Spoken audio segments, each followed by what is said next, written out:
Football at 4 is powered by the Inside the Birds podcast. It's brought to you by Bet365. Whatever the sport, whatever the moment, it's never ordinary at Bet365. We do have some Eagles news today, by the way. They are bringing back an old friend. We have an old friend to the show, Geoff Mosher, who generally doesn't do Thursdays, but he is here on a Thursday filling in for Andrew DeCecco. DeCecco will be on tomorrow's show. But Geoff Mosher, Matt Pryor is back with the Philadelphia Eagles. This is a guy who was here, played a little bit, had a couple spot starts here and there, was a draft pick of theirs, I think TCU, if I remember accurately.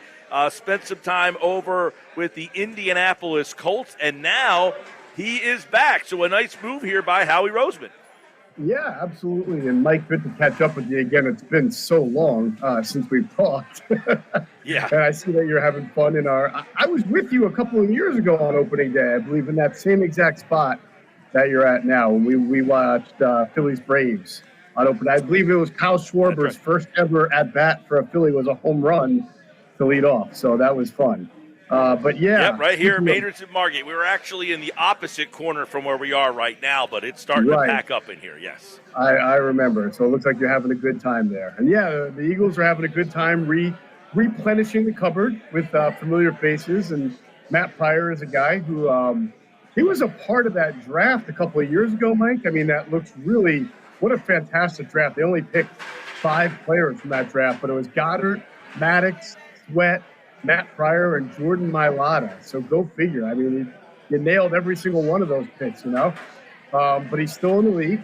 Stoutland likes guys that he's comfortable with, Mike. We've seen that with bringing back guys like Jack Driscoll last year after he left and he came back. And Pryor is a guy who can play right tackle, who can play right guard. Now, look, they've added to this spot over the last few years. So to me, Matt Pryor is a guy who's hoping to make the team. You know, and being a Stoutland project will help him.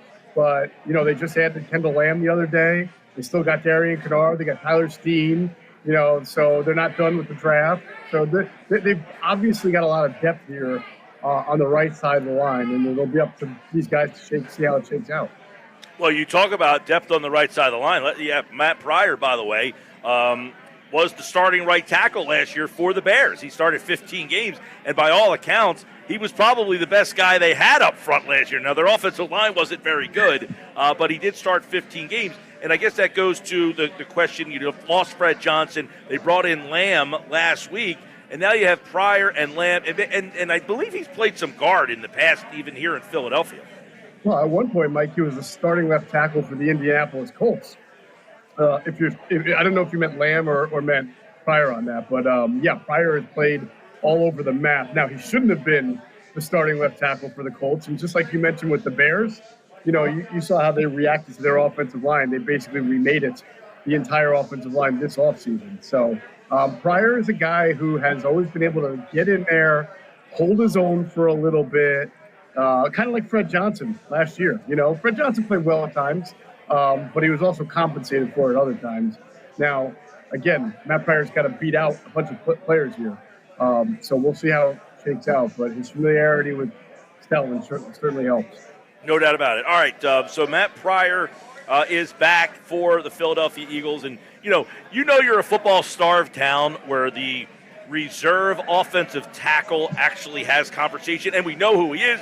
Now, obviously, he's played here before, but he started 15 games, Matt Pryor, for the Bears last season. Matt Pryor is back with the Philadelphia Eagles. I want to, yesterday we talked a little bit about the division, and we talked a little bit about where the Commanders are because we were looking at power rankings. Then I was thinking about it last night.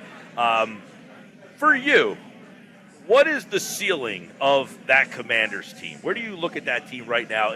They went to the NFC Championship game. Are they a legitimate Super Bowl contender? Not right this second, I don't think. I think they still need, like we discussed, they still need somebody on offense who is a dynamic young playmaker. You know, McLaurin's a good playmaker. Debo's a good playmaker. Their running game doesn't really have one. I think that they could really use one in the running back core. And I think that they can use another a wide receiver, downfield wide. You know, Debo's not a downfield wide receiver. He's a run after the catch. He can make a 15 to 20 yard catch into a 30 to 40 yard catch. He can also run the ball a little bit. McLaurin can do it. I'm not taking anything away from McLaurin, but in nowadays NFL, you need two guys to be able to do that. And to me, they really only have one field stretcher in McLaurin. Yeah, I don't know where you are, and we touched on it a little bit yesterday, but Deebo Samuel, what he brings to that offense, some people think he's kind of washed. Some people think that he's done. He gets hurt too much. But, you have him in that lineup now and what he adds for McLaurin over there. But what I'm interested in is year number 2 of Jaden Daniels. We saw C.J. Stroud his first season, and he was awesome. Last year, I guess he took a little bit of a step back. That had some circumstances with injuries. But do you look at Jaden Daniels as a guy who is a definitive take a step forward type of guy? They had Robert Griffin III here years ago, and you're like, we're going to have to deal with this guy for a while. And then obviously injuries, that didn't happen. But take the injury situation out. Is Daniels a guy that, you got to deal with this guy for the next 10 to 12 years? Yeah, I think that there's more reasons to feel that he'll have a very good and improving second year as opposed to C.J. Stroud. If you go back to Houston, they did add Stephon Diggs in the offseason to try to really go over the top, but they lost Nico for a while. They lost Tank Dell again. Their offensive line did not play well. Their offensive coordinator, Bobby Slowick, did not do a good job. Their running game was stale outside of Mixon. So I look at the Washington team, Mike, and I think Cliff Kingsbury is a guy who's accomplished more as an offensive coordinator than Bobby Slowick has. He's got pretty good weapons here. They're going to keep adding, and they've added to their offensive line. They added Tunsil. That's going to help move Brandon Coleman to left guard, I assume. He did a yeoman's job as a rookie at left tackle. They still have more they can add to it.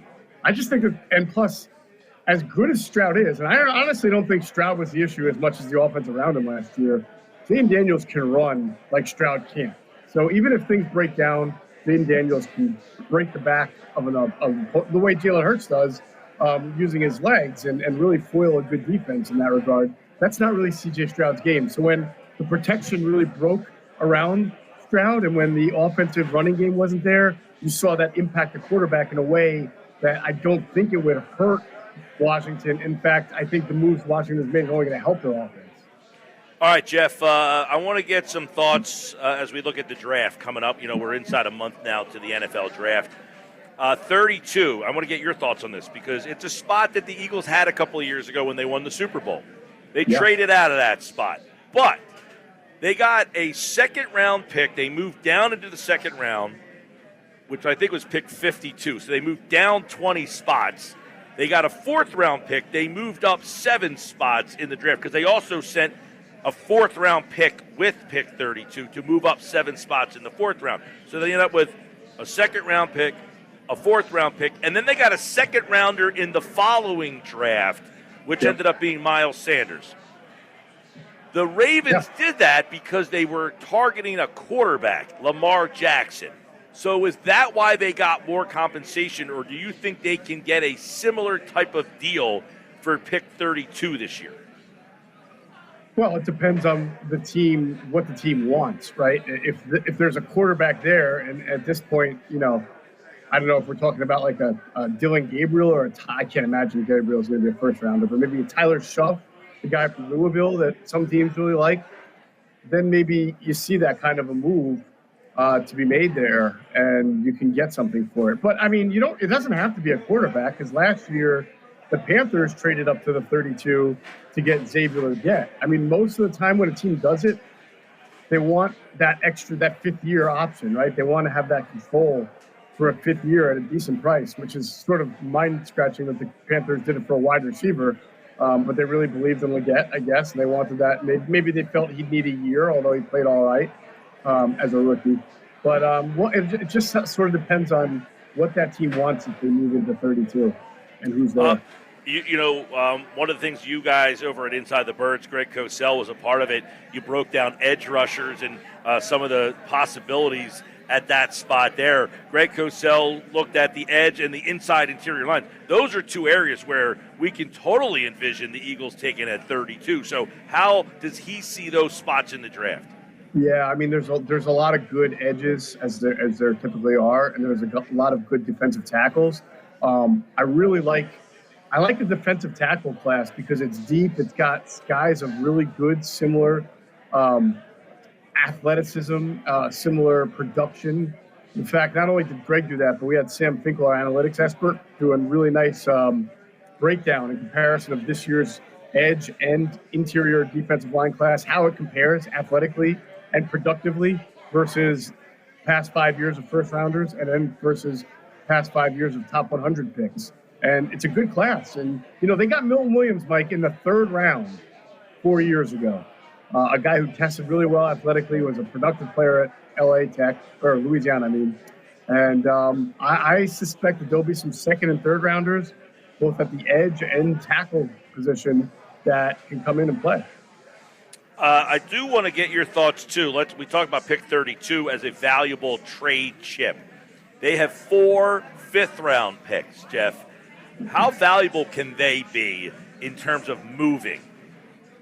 Oh, I mean, invaluable, Mike. If they listen, they've like, would you give up 3-5 to move to a 2? Would somebody take 3-5 to get out of the second? You know what I mean? Like, is it that big of a possibility, or are you talking about, hey, you could put 2 5s together and maybe get into the bottom of the third, something like that? Yeah, I think it's more that. I mean, I don't think a bunch of 5s is going to get you an extra 2, but I mean, it allows you some maneuverability in the third and fourth rounds, and the Eagles have done pretty well in the third and fourth rounds, right? This is where Milton Williams has come. This is where Josh Sweat has come. This is where Nakobe Dean has come from. So this is where Tyler Steen, their projected starting right guard this year, if he beats it out, will have come from. So this is a third and fourth round are big for them.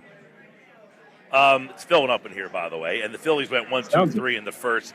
Trey Turner struck out as the leadoff guy. Why are they hitting Turner leadoff? Go back to Schwarber. That's what I'm saying. I've been saying it for weeks. Just kidding. Give it till tomorrow. We'll see what happens on Saturday's show. Yeah. Let me get your thoughts. People don't think about this, but they have 20 picks over the next couple years. How next year and the year after's draft could impact this draft day?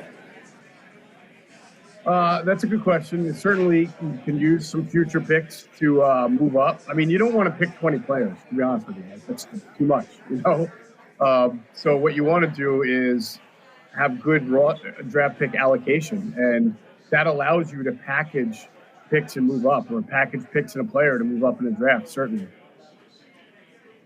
All right, Sports Bash Live 97.3 ESPN. As obviously Phillies opening day here, and we know opening day is a big day in the baseball world. The draft is a huge day. It's really, between now and the draft. They just signed Matt Pryor today.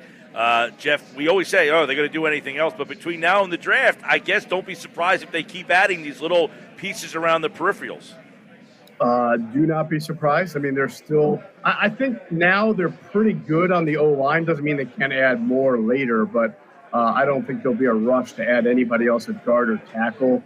But safety could be a spot. Corner, obviously still a spot where you could add. Linebacker, Mike, they're thin. I mean, think about Nakobe Dean coming off an injury, right? So right now you're looking at, if they had to play a game today, it would be Zach Vaughn, $17.5 million, all of them. Next to Jeremiah Trotter, right? That's not exactly – that's fine because the team likes him, but who's your third linebacker? Because Ben Van Sumeren's also coming off an injury. This is an area where, they're thin. They could use some veteran help there. Well, that's where you would, you've been around and talked to people about this team. Is Jeremiah Trotter a guy that they would say, yeah, we're comfortable with him starting games? Starting? Yeah. I mean, yes, they're comfortable with him. You heard Vic Fangio say, the future is now in the playoffs. They weren't afraid to play him if they had to, but you can't go into a game with just 2 healthy linebackers. Right. I don't want to. I mean, they do have guys like O'Shawn Mathis and Dallas Gant. So I mean, they could make do. But I'm talking about you need some NFL proven linebackers. Real quick, we're talking with Geoff Mosher, Football at 4. We just went over some edge rushers and how talented. The fact that they brought in Ozolari, Oche, Jalix Hunt, they have Bryce Huff is also here. That doesn't prevent them from saying, we're going to take another edge if that's the guy we like best. Not at all. I mean, the whole point of having all these players so that you can line up and play today, right, is that it allows you to not force it in the draft. You can just take the best player available. If the best player available is an edge and you get, I'm not going to say Abdul Carter, because let's say you get this kid Donovan Ezeraki, who, by the way, I just found out is from Williamstown, from my neck of the woods. I had no idea. I did see the Boston College kid, yeah. Yeah. For some reason, I'm usually keen on that kind of stuff, but I did not. That one eluded me. But let's say they draft him, okay? Then he goes to camp, and he's obviously making the team, and then it gives you some optionality. If you're still not happy with Bryce Huff, if he's even still on the team, you trade him. If Josh Uche doesn't have a great camp, okay, you can cut him. It's only a 1-year deal. So that goes for any position that they've got.